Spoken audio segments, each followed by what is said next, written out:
को एक्सप्लॉइट किया जाता है, कैसे कैसे उनके साथ गलत बर्ताव होता है, कैसे धोखाधड़ी होती है, वो सारी चीजें हम देखते हैं। पहली चीज, he is exploited by providing commodity of less weight than the one printed on packet। कई बार ऐसा होता है, लिखा है भैया 1 किलो 1 kg, निकला अंदर 900 ही ग्राम। अब चेक करेंगे तो पता चलेगा ना, कई बार तो चेक ही नहीं करते, यूज किए जा रहे हैं किए जा रहे हैं किए जा रहे हैं, पैसा दे के आ रहे हैं 1 किलोग्राम का, मिल रहा है 900 ग्राम। ठीक है, वो नायक पिक्चर देखी होगी आपने, उसमें वो तेल माप रहा होता है वो बंदा, तो वो नीचे से ऐसा गैप रहता है ना, तो दिखाता है ये क्या है, वर्ल्ड कप देखा होगा आपने। तो इस तरह से बताया कुछ और जा रहा है और अंदर निकल कम रहा है, तो ज्यादा का पैसा देके कम मिल रहा है, तो वो धोखाधड़ी हो गया भाई, कंज्यूमर के साथ चीटिंग हो गया। बाय प्रोवाइडिंग स्लाइटली डिफेक्टिव और फेक कमोडिटीज, कई बार डिफेक्टिव सामान दे दिया जाता है या नकली सामान भी चिपका दिया जाता है, पैसा असली के हिसाब से ले रहे हैं, चीज नकली दे रहे हैं, खराब क्वालिटी का दे रहे हैं, गए आप, ठगा गए। ओवर प्राइसिंग, कई बार चीजों की कीमतें बढ़ा कर ली जाती हैं, प्राइस उसका 10 रुपया, हमको बोलते हैं 20 रुपया दो, 15 रुपया दो। कई बार आपने देखा होगा, फेस किया होगा रेलवे स्टेशन वगैरह पर, कई बार होता है एमआरपी लिखा है 15 रुपया, वो मांगेंगे 20 रुपया, या 20 रुपया लिखा है 25 रुपया मांगेंगे, बोलेंगे यार ये क्या होता है, यहाँ पर ऐसा ही मिलेगा। ठीक है, हालांकि ऐसा अलाउड नहीं होता, ये इलीगल है। हाँ, अब अगर आप कहीं मान लो कि पहाड़ी एरिया में गए हो, बड़े ऊंचे ऊंचे जगह पर, वहां भाई थोड़ा दिक्कत वाला काम होता है, वहां पर अपन ज्यादा कुछ नहीं बोल सकते, वहां भी एमआरपी नहीं चलती, 20 रुपया है तो 40 रुपये का भी बेचेंगे, 50 रुपये का भी बेचेंगे, कई बार ऐसा होता है, तो वहां समझ में आता है। पर नॉर्मल एरिया में, रेलवे स्टेशन पर सामान पहुंचने में कौन सा टाइम लगता है, वहां तो नॉर्मल तरीके से पहुंच सकता है, वहां अगर कोई जरूरत से ज्यादा पैसा मांग रहा है तो वो गलत है। तो कई बार ये होता है, हमसे चीजों की कीमतें ज्यादा बढ़ाकर ले ली जाती हैं, तो ये भी हमारे साथ धोखाधड़ी है।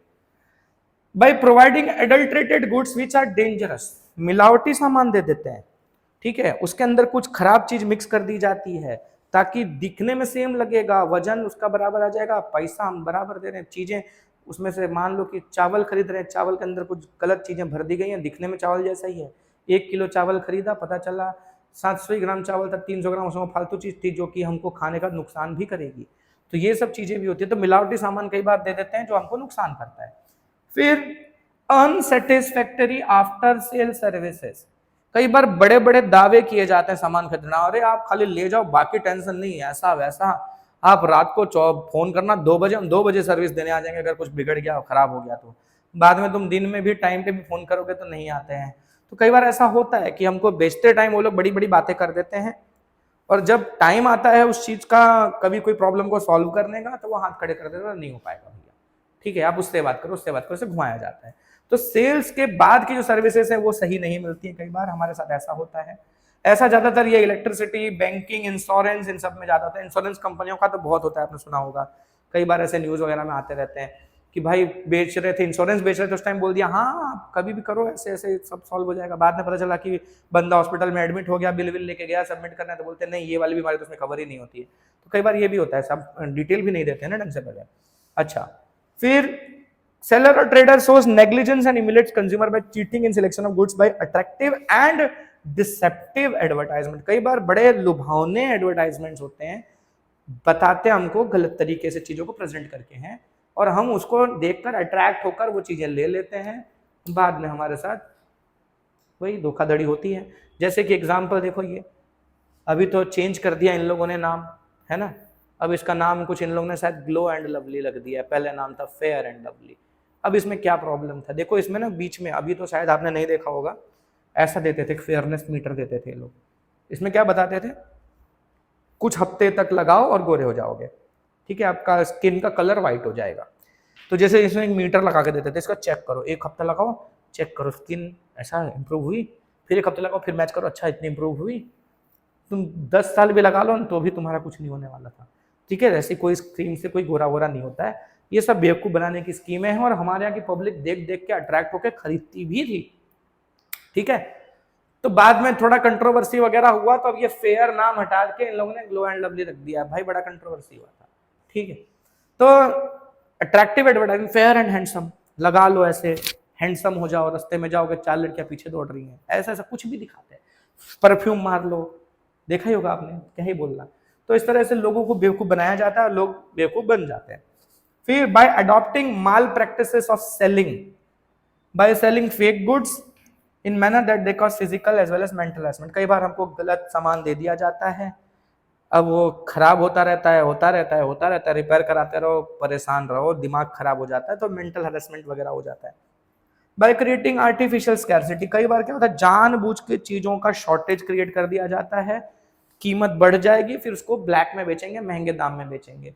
अब वो चीज नॉर्मल दाम में मिलनी चाहिए थी, कोई प्रॉब्लम नहीं थी, फिर भी उसको नेसेसरी शॉर्टेज क्रिएट करके महंगे दाम में बेचा जा रहा है, तो मेरे साथ तो धोखाधड़ी हुआ ना। तो इस तरह से कंज्यूमर्स के साथ चीटिंग होती है।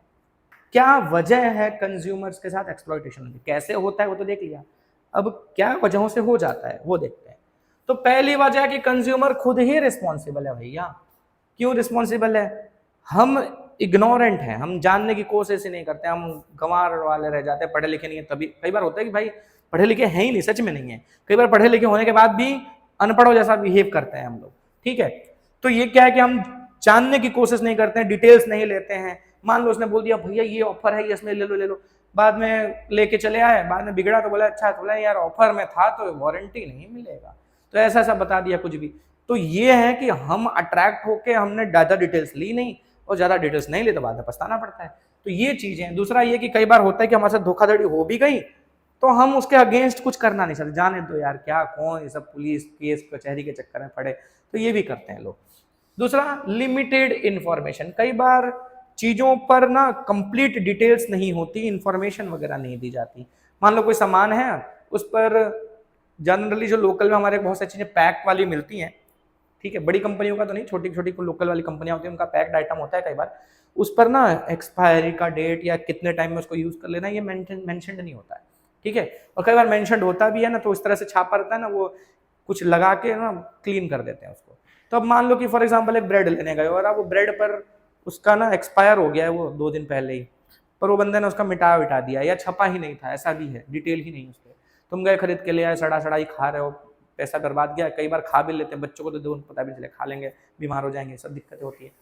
तो ये है कि इंफॉर्मेशन कई बार सफिशिएंट उस पर अवेलेबल नहीं होती। कई बार उन चीजों में, उस प्रोडक्ट के अंदर कुछ ऐसे हार्मफुल सब्सटेंसेस होते हैं, उनके बारे में ऊपर डिटेल में मेंशन नहीं किया रहता है कि क्या क्या क्या चीज इसमें इन्वॉल्व है।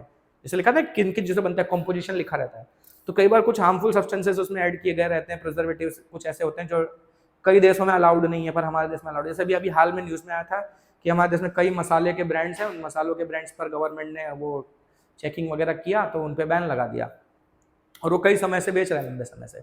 उसमें कुछ हार्मफुल केमिकल्स पाए गए हैं। तो कई बार ऐसा होता है कि उसमें डिटेल मेंशन नहीं होती है और हम गलत सामान यूज कर रहे होते हैं। फिर लिमिटेड सप्लाई, कई बार क्या होता है चीजों की सप्लाई ही लिमिटेड होती है। अब मार्केट में सप्लाई, मान लो कि फॉर एग्जांपल पता ना, जैसे किसी जगह पर रिक्शा वाले का एग्जांपल दिया मैंने, फिर एक जैसे कि मान लो कि आप के एरिया में बाढ़ आ गया है, अब बाढ़ आ गया है तो एक ही दुकान है, बाकी दुकान में सामान खत्म हो गया, तुम्हारी दुकान में सामान बचा हुआ था, तो अब लोग तुम्हारे पास ही खरीदने आएंगे, और तुम्हारे पास खरीदने आ रहे हैं बहुत सारे लोग, तो तुम बोलोगे वो दूध का पैकेट है तो 30 रुपये का था, मैं 40 रुपये का बेचूंगा, 50 का दूंगा। आलू था 25 रुपये किलो था, 70 रुपये किलो दे बेचूंगा। तो क्या है, शॉर्टेज हो गया है, ठीक है। तो जब कई बार शॉर्टेज क्रिएट होता है तो लोग चीजों की प्राइसेस बहुत ज्यादा बढ़ाकर बेचते हैं। तो लिमिटेड सप्लाई अगर होगा, सप्लाई कम होगा, तो चीजों की प्राइसेस बढ़ जाएंगी और उस वजह से कस्टमर कंज्यूमर के साथ धोखाधड़ी हो जाएगी। लिमिटेड कंपटीशन, कई बार कंपटीशन अगर नहीं है तो उससे भी कंज्यूमर्स के साथ चीटिंग होती है। सामान 10 ही रुपए का है पर मेरे आसपास कोई कॉम्पिटिटर नहीं है, मैं अकेला ही हूं ये सामान बेचने वाला, तो मैं उसको 20 में बेचूंगा, 25 में बेचूंगा, 30 में बेचूंगा। लोग खरीदेंगे मजबूरी में, मजबूर हैं, जानते हैं गलत है तो भी बेचारे मजबूरी में खरीद रहे हैं, क्या करेंगे, दूसरा कोई है ही नहीं। अगर कॉम्पिटिटर होगा तो मेरे को भी टेंशन होगा, तो मैं भी ढंग से बेचूंगा ना, अच्छी क्वालिटी का सामान बेचूंगा, कम प्राइस में बेचूंगा। तो ये चीजें होती हैं कि अगर कंपटीशन कम है तो भी कंज्यूमर्स के साथ धोखाधड़ी हो जाती है। Consumer awareness in consumer protection. अच्छा, कंज्यूमर की प्रोटेक्शन, कंज्यूमर अवेयरनेस के बारे में हम बात करेंगे। अब यहां पर क्या है ना, देखो कौटिल्य के बारे में बताया कि इन्होंने भी अपनी जो बुक लिखी थी अर्थशास्त्र, उसमें भी उन्होंने मेंशन किया था कि किस किस तरीके से कंज्यूमर्स के साथ, अब उस समय में भी होता था, सोचो कंज्यूमरों के साथ धोखाधड़ी होती है, चीटिंग होती है। उन्होंने ये भी कहा कि अगर इस तरह का कोई काम करता है तो वो गलत है और उसके लिए सजा भी होनी चाहिए, तो सजा वगैरह के बारे में भी उन्होंने लिखा था अपनी बुक में।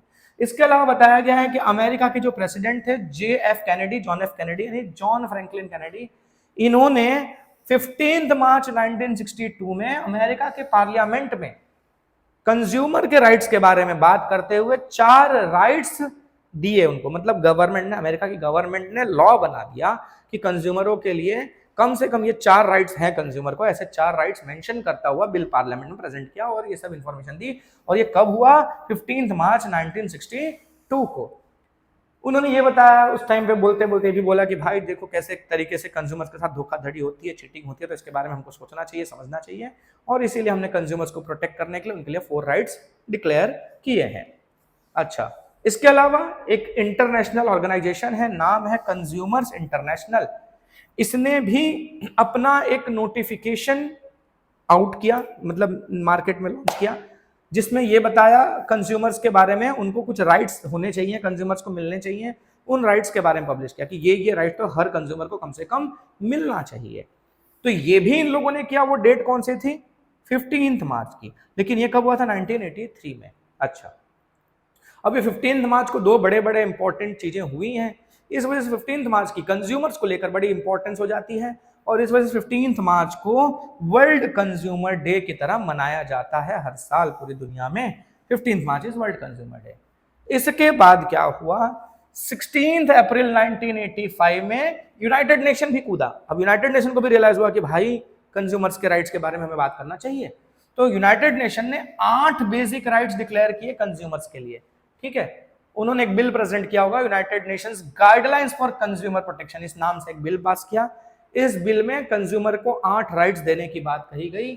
ठीक है, फिर इसके बाद इसी बिल में जो राइट्स दिए गए उसमें यह भी मेंशन किया गया कि हर देश को अपने यहाँ, जैसे वर्ल्ड लेवल पर तो यूनाइटेड नेशन ने बोल ही दिया, लेकिन हर देश को अपने ही देश में अलग अलग कानून बनाना जरूरी है कंज्यूमर्स के प्रोटेक्शन को लेकर, स्ट्रिक्ट नियम कानून बनाया जाए, उनको राइट्स दिए जाए, ये सारी चीजें कही गई उसमें। और ये सब चीजों को ध्यान में रखते हुए सारे देशों ने इसको अप्लाई करना शुरू किया। तो हमारे देश ने भी अप्लाई किया। हमारे देश में कंज्यूमर प्रोटेक्शन एक्ट बनाया गया कब? 1986 में। ठीक है, इन 1986 में which was signed and permitted by the president on 24 December 1986।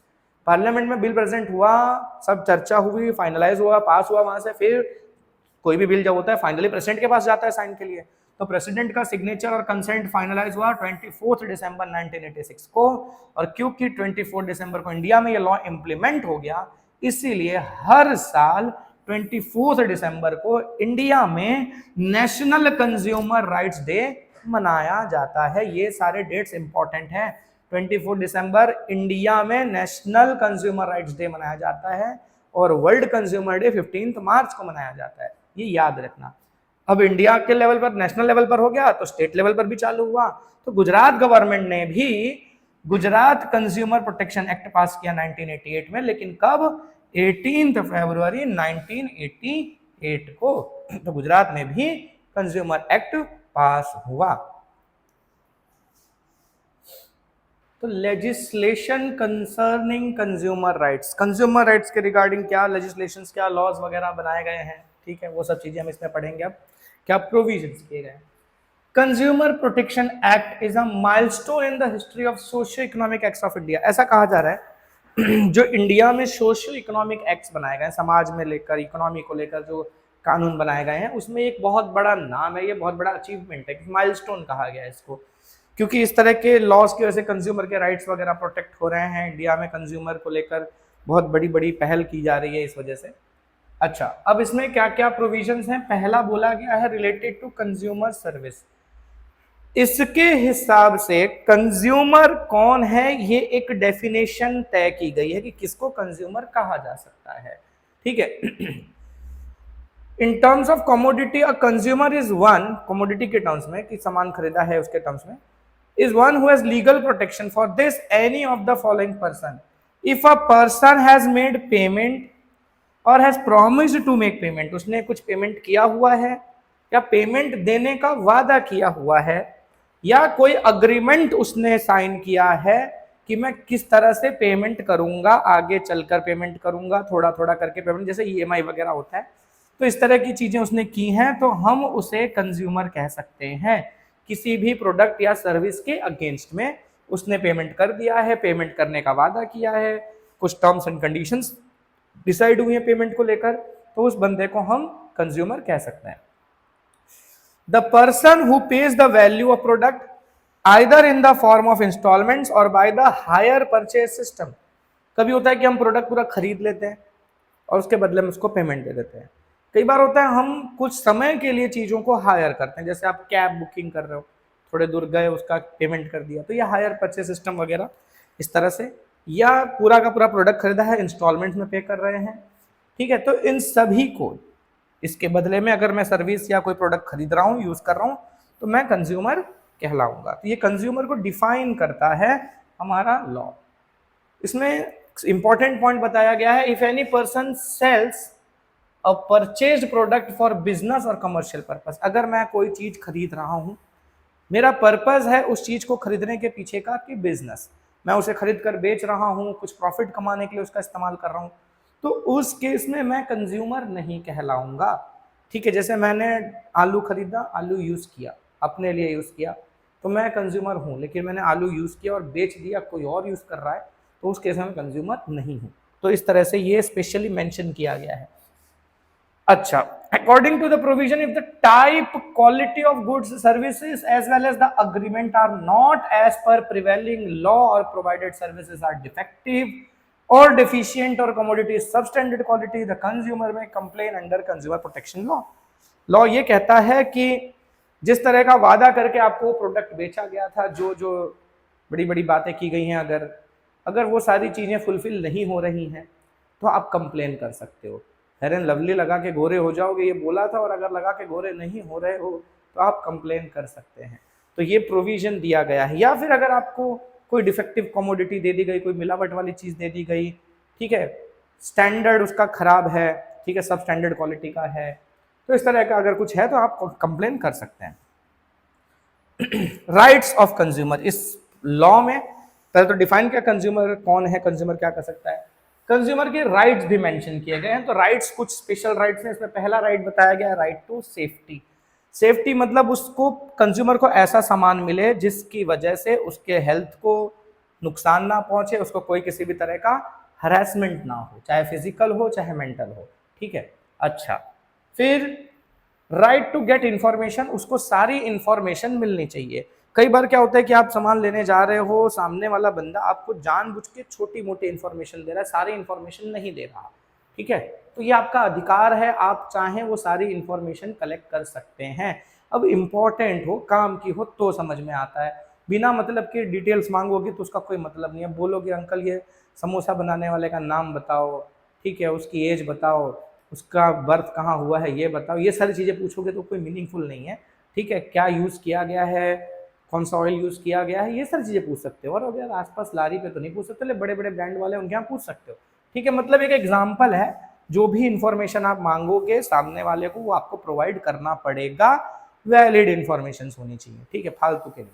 अच्छा, फिर राइट टू चूज, आप जो चाहें वो प्रोडक्ट चूज कर सकते हैं। कई बार क्या होता है, कोई सामान लेने गए, दो तरह का सामान दिखाएंगे आपको, ये भी सामान 50 रुपए का है, ये भी सामान 50 रुपए का है। वो बंदा आपको जानबूझकर इस सामान को, सामान ए को बेचने की कोशिश करेगा, और दूसरा वाला सामान आपको वो कुछ ना कुछ इधर करके चाहेगा कि आप वो ना लें। तो आपके ऊपर है, आपको अगर ये पसंद है तो आप यही खरीदिए, कोई आपको फोर्स करके जबरदस्ती वो नहीं दिलवा सकता। अब वो बंदा वो स्पेशल वही वाला सामान आपको क्यों दिलवाना चाहता है, क्योंकि उसमें उसको ज्यादा मार्जिन मिलेगा। अगर वो 50 का बेच रहा है तो उसको शायद वो 20 का ही पड़ा है, तो उसको 30 रुपये प्रॉफिट हो रहा है। और दूसरी तरफ वो एक सामान जो आपको 50 में बेच रहा है, उसमें उसको 40 का पड़ा है, तो उसको 10 ही रुपये का प्रॉफिट हो रहा है। तो 10 रुपये के प्रॉफिट की जगह 30 रुपये का प्रॉफिट कमाना ज्यादा पसंद करेगा। वो खराब क्वालिटी का होगा, जबरदस्ती आपको चिपकाने की कोशिश करेगा, ठीक है। तो आपके पास अधिकार है, आप चाहें वही सामान चूज करें, ठीक है, जिसमें आपका ज्यादा बेनिफिट हो, आपको लगता है वही चीज चूज करें। राइट टू बी हर्ड और राइट टू रिप्रेजेंट, अगर कोई धोखाधड़ी हो जाती है आपके साथ, कुछ गलत सामान दे दिया गया है, खराब क्वालिटी का दे दिया गया है, तो आपको अधिकार है कि आप अपनी कंप्लेन आगे बढ़ा सकते हैं, कोर्ट्स में ले जा सकते हैं, कंज्यूमर फोरम्स वगैरह में ले जा सकते हैं, ये आपको अधिकार मिला हुआ है। पांचवा है right to seek redressal, complain करने का अधिकार है, पर खाली कंप्लेन करके घर बैठ जाए, हो गया काम, खुश हो गया, ऐसा थोड़ी ना होता है। कंप्लेन किया तो कंप्लेन का सोल्यूशन भी तो होना चाहिए, तो ये भी अधिकार है कि भाई आपका प्रॉब्लम सॉल्व किया जाएगा, गारंटी है कि प्रॉब्लम सॉल्व होगा, टाइम के हिसाब से थोड़ा टाइम लगेगा लेकिन हो जाएगा, इसका प्रोविजन बनाया गया है। तो इसमें क्या लिखा जरा अभी देख लेते हैं, डिसऑनेस्ट कमर्शियल प्रैक्टिसेस, नेग्लिजेंस। ठीक है, ये भी है कि आपने कंप्लेन कर दिया, आपका कंप्लेन सुन लिया गया, ठीक है, सोल्यूशन क्या आया? अगर आपका कुछ नुकसान हुआ है तो वो नुकसान की भरपाई करने की जाएगी, सामने वाली पार्टी को बोला जाएगा भाई इसका जो नुकसान हुआ इसका भर के दो। ठीक है, अब जैसे फॉर एग्जांपल मान लो कि मैंने कोई कैब सर्विस बुक की थी, ठीक है, अब वो कैब सर्विस में कैब चलाने वाला बंदा था वो धोखेबाज निकला, इधर उधर घुमा के मेरा पैसा वसूल रहा है वो, ठीक है, इसके चक्कर में मेरी बहुत इंपॉर्टेंट मीटिंग थी और वो मीटिंग छूट गई। अब वो मीटिंग में अटेंड करता तो मेरा 1 करोड़ का बेनिफिट होता है, 1 करोड़ की डील थी मेरी, पर उसकी वजह से वो लॉस हो गया मेरा, तो मैं 1 करोड़ का क्लेम कर दूंगा कि मेरा 1 करोड़ इसकी वजह से चला गया। तो जब मैं केस जीतूंगा तो वो कंपनी जो कैब सर्विस की है उसे मुझे 1 करोड़ रुपए देने पड़ेंगे, मेरा जो नुकसान है उसकी भरपाई करनी पड़ेगी। अब पता चला कि ऐसी कोई मीटिंग ही नहीं थी, मैं झूठ झूठ बोल रहा हूँ तो थोड़ी ना देंगे, हाँ ऐसा कुछ भी बोल के मत ले लेना। चलो फिर दूसरा क्या है, right to get consumer education. Consumer को यह अधिकार मिला है कि उसको एजुकेट किया जाएगा। एजुकेट किया जाएगा मतलब कैसे? Time to time government advertisements के थ्रू, कई मैगजीन्स के थ्रू, न्यूज़पेपर्स, टीवी वगैरह के थ्रू, साथ ही साथ स्कूल कॉलेजेस के में अंदर सिलेबस में इन्वॉल्व करके लोगों को कंज्यूमर अवेयरनेस प्रोग्राम वगैरह चलाया जाए, लोगों को एजुकेट किया जाए कि उनके राइट्स क्या हैं, किस तरह से वो अपने राइट्स को अचीव कर सकते हैं, ये सारी चीजें उनको बताई जाए। तो इसी के तहत देखो हमारी बुक में भी ये छापा गया है ये सब, ताकि हम पढ़ के इसके बारे में नॉलेज गेन कर सकें। तो ये हमारा अधिकार है, इसलिए हमको मिल रहा है। अच्छा ड्यूटीज, अब अगर अधिकार हैं तो अधिकार के साथ कुछ ड्यूटीज भी तो होंगी, जिम्मेदारियां भी तो होंगी, खाली अधिकार लेके थोड़ी ना अपना काम चलने वाला है। जैसे फंडामेंटल राइट्स दिए गए हमको, इसके साथ फंडामेंटल ड्यूटीज भी दी गई हैं, ठीक है, तो जिम्मेदारियां भी हैं। तो यहाँ क्या ड्यूटीज है हमारी एज अ कंज्यूमर, वो देखते हैं। पहला है व्हाइल परचेजिंग अ कमोडिटी और service consumer should make the correct choice. सही चीज की चॉइस करनी जरूरी है। लालच में आकर, ठीक है, डिस्काउंट मिल रहा है, 1 का 3 मिल रहा है, ये सब तरीके से अगर हम अट्रैक्ट हो जाते हैं और गलत सामान खरीद लेते हैं तो हम ही बेवकूफ है ना भाई। वो होता ना अपने पैर पे कुल्हाड़ी मारना, वो वाली बात हो गई। तो कंज्यूमर का ये फर्ज है कि वो अच्छी चॉइस करे, अच्छे से चीजों को एनालाइज करे, उनका स्टैंडर्ड देखे कि भाई ये सर्टिफाइड प्रोडक्ट्स हैं कि नहीं, अच्छी क्वालिटी के हैं कि नहीं, ये जांच ले। तो ये डिस्काउंट या ये सब ऑफर मुझे मिल रहा है, इसके पीछे का रीजन क्या है, ये सब अच्छे से जानो सुनो तब खरीदो। वो सामान आपको खराब क्वालिटी का है, सस्ते में चिपका रहा है, आप सस्ता समझ के खरीद के ले आ रहे हो, तो वो बेवकूफ़ी है। अच्छा, खास करके हमें ये स्टैंडर्ड सिंबल्स हमारे यूज होते हैं जहाँ इलेक्ट्रिकल इलेक्ट्रॉनिक आइटम्स या वगैरह वगैरह पर, जैसे ISI मार्क का ही इलेक्ट्रिकल इक्विपमेंट वगैरह हमको खरीदना चाहिए। ठीक है, अगर आपके इलेक्ट्रिकल इक्विपमेंट पर ISI मार्क नहीं है मतलब वो खराब क्वालिटी का है, आप खरीद के ले आ रहे हो, फिर कुछ शॉक वॉक लगा तो जिंगा लाला हो जाएगा। अच्छा, फिर at the time of purchasing a product from many products, choice has to be made while choosing a product, they should have all information। अब आप प्रोडक्ट खरीदिए तो ऐसा खरीदिए जिस पर सारी इंफॉर्मेशन दी गई हो। कई बार उसमें इंफॉर्मेशन नहीं दी जाती है और आप लेकर आ जाते हो, पता चला वो एक्सपायर्ड निकला, बहुत पुराना खराब हो चुका है ऐसा निकला। ठीक है, तो ये सब धोखाधड़ी आपके साथ हो सकती है, इसलिए पूरा इंफॉर्मेशन उस पर है, अच्छे से उस इंफॉर्मेशन को एनालाइज करिए तब उस चीज को लीजिए। फिर ये भी देखिए कि एडवर्टाइजमेंट में जो चीज आपको बताई गई है और यहाँ खरीदते टाइम जो कंडीशंस है क्या वो है सेम कि नहीं। कई बार क्या होता है कि एडवर्टाइजमेंट्स करते हैं और साथ में वहां पर स्टार बना देते हैं, लिख देंगे 90% ऑफ और बगल में ऐसा स्टार बनाया रहेगा, इसमें टर्म्स एंड कंडीशंस अप्लाई।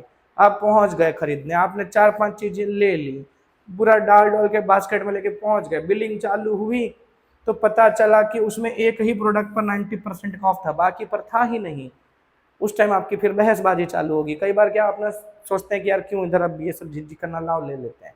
ठीक है, तो ये क्यों हुआ, टर्म्स एंड कंडीशंस ने डाल रखी थी कि सारे प्रोडक्ट, मतलब वो तो क्लियर हो गया अपने तरफ से ना कि हमने तो ये बनाया हुआ है ना, इसका मतलब ये कि सारे प्रोडक्ट पर नहीं है, किसी किसी प्रोडक्ट पर है। अब आप कूद कूद के पहुंच गए, ज्यादा अच्छे से सोचा नहीं, उठा लाए, तो ये होता है कई बार। तो ये सारी इन्फॉर्मेशन हमको ढंग से कलेक्ट कर लेनी चाहिए, पूरा अच्छे से सोच समझकर कैलकुलेशन कर फिर सामान खरीदना चाहिए।